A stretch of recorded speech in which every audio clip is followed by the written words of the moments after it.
Dans un épisode du podcast Rep, Bella Hadid s'est confiée sur les conséquences de son soutien à la Palestine. Bella Hadid est l'une des personnalités américaines les plus engagées pour une Palestine libre. Le mannequin n'hésite pas à dire haut et fort ce qu'elle pense concernant le pays où son père, Mohamed Hadid, est né. Cependant, cette prise de position ne semble pas plaire à tout le monde.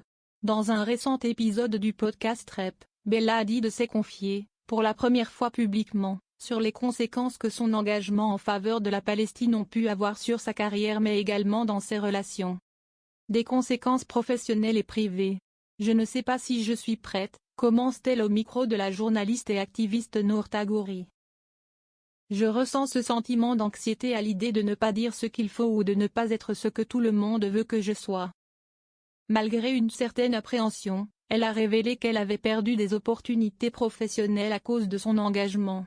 Il y a tellement d'entreprises qui ont arrêté de travailler avec moi, a-t-elle déclaré. Les conséquences ne sont pas seulement professionnelles puisque certaines de ces relations en ont également pâti. J'ai des amis qui m'ont complètement laissé tomber, a-t-elle confié. Je pense sincèrement que si j'avais commencé à parler de la Palestine quand j'avais 20 ans, je n'aurais pas eu la reconnaissance et le respect que j'ai aujourd'hui, a-t-elle continué. La sœur de Gigi Hadid n'est pourtant pas prête à faire entendre sa voix quitte à perdre tous ses contrats. Lorsque je parle de la Palestine, je suis étiquetée comme quelque chose que je ne suis pas. Mais je peux parler de la même chose qui se passe là-bas, qui se passe ailleurs dans le monde, et si est honorable. Alors, quelle est la différence? A-t-elle déclaré.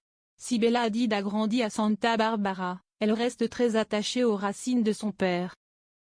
Récemment, dans une interview accordée à GQ, le mannequin s'est même confié sur son regret d'avoir été éduqué loin de la religion musulmane.